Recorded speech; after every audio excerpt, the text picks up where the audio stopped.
ঝিঙের পোস্ত তো আমরা সবাই খেয়েছি। আজকে বানাবো ঝিঙের ভাপা। এটা খুব কম টাইমের মধ্যে বানানো হয়ে যায়।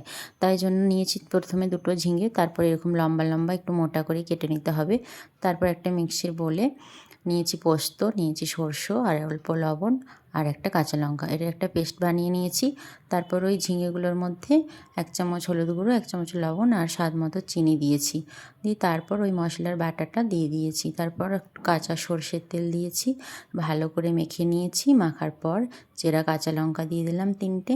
এবার কড়াইতে অল্প তেল দিয়েছি। তেলটা গরম হয়ে গেলে পুরো মাখা ঝিঙেটা দিয়ে দিয়েছি।